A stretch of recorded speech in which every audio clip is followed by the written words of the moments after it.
श्री कृष्ण कहते हैं कि आधुनिक जीवन में सफलता का अर्थ पैसों और सुख सुविधा की चीजों से जुड़ा हुआ है। आप जितना भी धन कमा लेंगे, दुनिया आपको उतना ही कामयाबी कहेगी। अंधाधुंध पैसे कमाने की होड़ में कोई व्यक्ति ये नहीं सोचता कि उससे भौतिक दुनिया की सुख सुविधा कमाने के कारण कितने पाप हो गए हैं। भगवान श्री कृष्ण शायद भगवान विष्णु के सबसे करिश्माई अवतार हैं और वे हिंदू देवी देवताओं में सबसे लोकप्रिय हैं। उनकी कहानियां न केवल आकर्षक और प्रेरक हैं, बल्कि वे कई बार मानव जीवन के लिए प्रासंगिक भी हैं। यह सब लिखते हुए मुझे यकीन है कि आगे जो भी आप पढ़ेंगे उनमें से कुछ बातें हमारे श्री कृष्ण के बारे में आप में से कई नहीं जानते होंगे। श्री कृष्ण के 108 नाम हैं। यहाँ कुछ हैं: ऋषिकेश, केशव, मुरली मनोहर, रणछोड़, गोपाल, द्वारकाधीश, नंदकुमार, मधुसूदन, नवनीताचोरा, पार्थसारथी, माधव, यदुनंदन, गोपीनाथ, नंदलाल और अन्य 94 नाम। श्री कृष्ण की त्वचा का रंग गहरा था, नीला नहीं। उनके नाम से व्युत्पन्न श्री कृष्ण का अर्थ सभी आकर्षक था। उन्हें अपने सर्वश्रेष्ठ सौंदर्य के लिए जाना जाता था। यद्यपि जैसा कि शास्त्रों और प्राचीन चित्रों में नीले रंग के रूप में चित्रित किया गया है, भगवान श्री कृष्ण गहरे रंग के थे।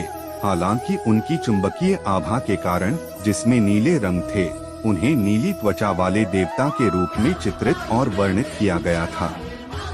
श्री कृष्ण की 8 पत्नियां थीं। श्री कृष्ण 16,108 रानियों के पति थे, जिनमें से 8 राजसी पत्नियां थीं, जिन्हें पटरानी या अष्टभुजा के नाम से जाना जाता था। हालांकि विदर्भ की राजकुमारी रुक्मिणी काफी प्रसिद्ध और लोकप्रिय थीं, और अन्य 7 रुक्मिणी, सत्यभामा, जाम्बवती, नागनाजती, कालिंदी, मित्रविंदा, भद्र और लक्ष्मणा, अन्य 16,100 पत्नियां वे थीं जिन्हें एक भयंकर असुर नरकासुर से बचाया और मुक्त किया गया था। माता देवकी के 6 पुत्रों को पुनर्जीवित करना। उन्होंने पुनर्मिलन के एक संक्षिप्त क्षण के लिए माता देवकी के 6 पुत्रों को भी पुनर्जीवित किया। अन्य बलराम और स्वयं थे।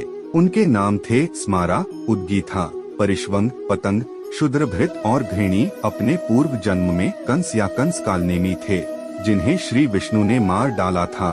देवकी के अन्य 6 पुत्र पिछले जन्म में कालानेमी के पुत्र थे, और हिरण्यकश्यप ने उन्हें श्राप दिया था कि वे अपने पिता के कारण मरेंगे। कंस अगले जन्म में देवकी के 6 पुत्रों का वध करता है। वे थे हमसा, सुविक्रम, क्रथ, दमन, त्रिपुरमर्दन और क्रोधन। राधा का कोई प्रमाण नहीं। राधा कृष्ण की कहानियों को दुनिया के सबसे महान प्रेम में से एक माना जाता है। राधा श्री कृष्ण प्रेम कथा की लोकप्रियता के बावजूद श्रीमद्भागवतम, महाभारत या हरिवंशम में राधा के अस्तित्व का कोई निशान नहीं है। शास्त्रों में कहीं भी राधा का उल्लेख नहीं किया गया है। उनका तर्क है कि उनका नाम सबसे पहले आचार्य निम्बार्क और कवि जयदेव के कार्यों में आया। दूसरों का तर्क है कि उनका नाम ऋग्वेद और कुछ पुराणों जैसे शास्त्रों में सावधानी से छुपाया गया है। श्री कृष्ण के पुत्र श्री कृष्ण के 80 पुत्र थे, जो 8 रानियों से पैदा हुए थे, जिनमें से प्रत्येक रानी ने 10 पुत्रों को जन्म दिया था। उनमें से सबसे प्रसिद्ध थे प्रद्युम्न, जो रुक्मिणी के पुत्र के रूप में थे, जाम्बवती के पुत्र सांबा, जिन्हें ऋषियों ने श्राप दिया था और कारण बन गए कि यदुवंश नष्ट हो गया। श्री कृष्ण ने अपने जैसा पुत्र पाने के लिए भगवान शिव की तपस्या की थी। श्री कृष्ण भी जैन धर्म के अंग थे। हिंदू धर्म के अलावा भगवान कृष्ण एक अन्य धर्म का भी हिस्सा हैं, जिसे जैन धर्म कहा जाता है। उन्हें वासुदेव नामक त्रय में से एक के रूप में दर्शाया गया है। बौद्ध जातक में श्री कृष्ण बौद्ध धर्म में भी वह जातक कथाओं का एक हिस्सा है, जहां उसे एक राजकुमार के रूप में दर्शाया गया है, जो अपने दुष्ट चाचा कंस को मारता है और जम्बूद्वीप पर शासन करने के लिए सभी राजाओं को मारकर खुद को महान साबित करता है। एक चिरयुवा।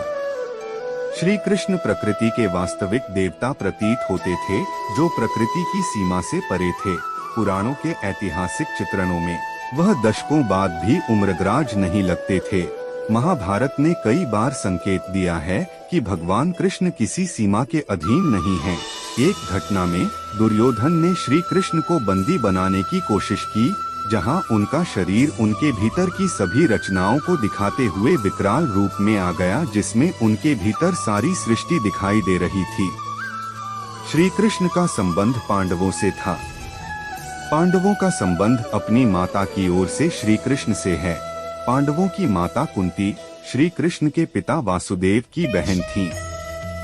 श्री कृष्ण ने उनके चचेरे भाई एकलव्य का वध किया। एकलव्य वासुदेव के भाई देवश्रव का पुत्र था, तो तकनीकी रूप से वह कृष्ण के चचेरे भाई हैं। एक दिन वह जंगल में खो गया और बाद में निषाद हिरण्यधनु ने उसे पाया। वह अपने पिता की रक्षा करते हुए मर गया, जबकि रुक्मिणी अपने स्वयंवर पर थी और कृष्ण ही थे जिन्होंने उनका वध किया था।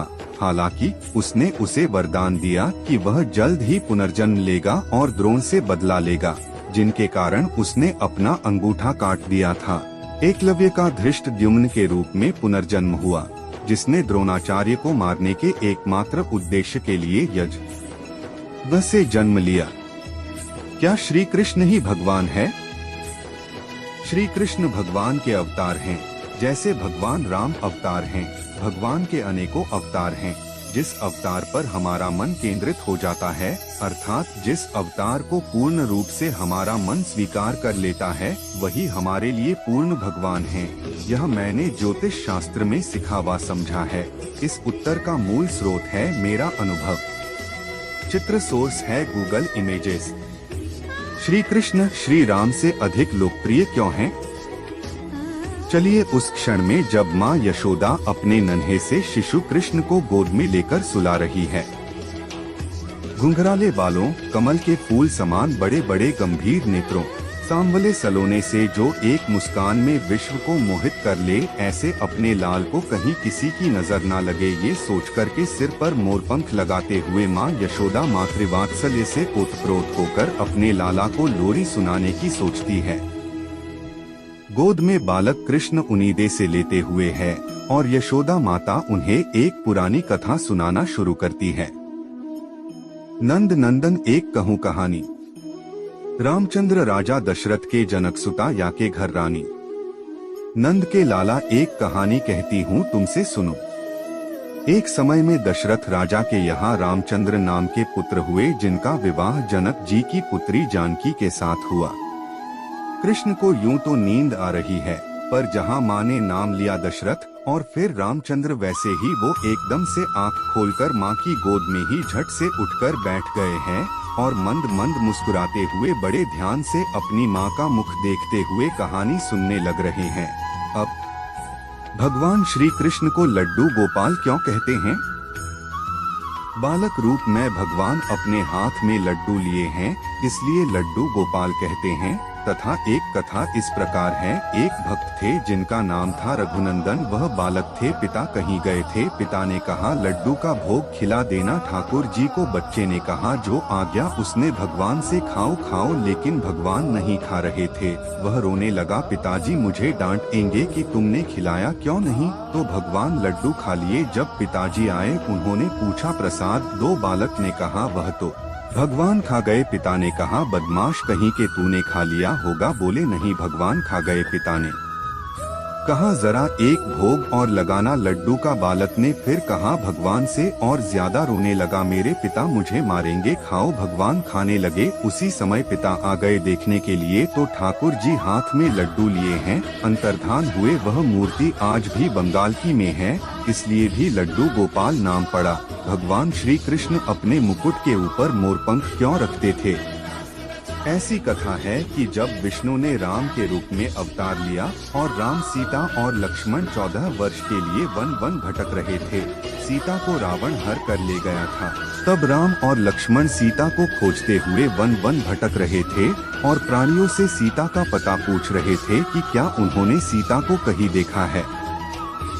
तब एक मोर ने कहा कि प्रभु मैं आपको रास्ता बात सकता हूँ कि रावण सीता माता को किस ओर ले गया है, पर मैं आकाश मार्ग से जाऊंगा और आप पैदल तो रास्ता भटक सकते हैं, इसलिए मैं अपना एक एक पंख गिराता हुआ जाऊंगा जिससे आप रास्ता ना भटके। और इस तरह मोर ने श्री राम को रास्ता बताया, परंतु अंत में वह मरणासन्न हो गया, क्योंकि मोर के पंख एक विशिष्ट मौसम में अपने आप ही गिरते हैं। अगर इस तरह जानबूझ के पंख गिरे तो उसकी मृत्यु हो जाती है।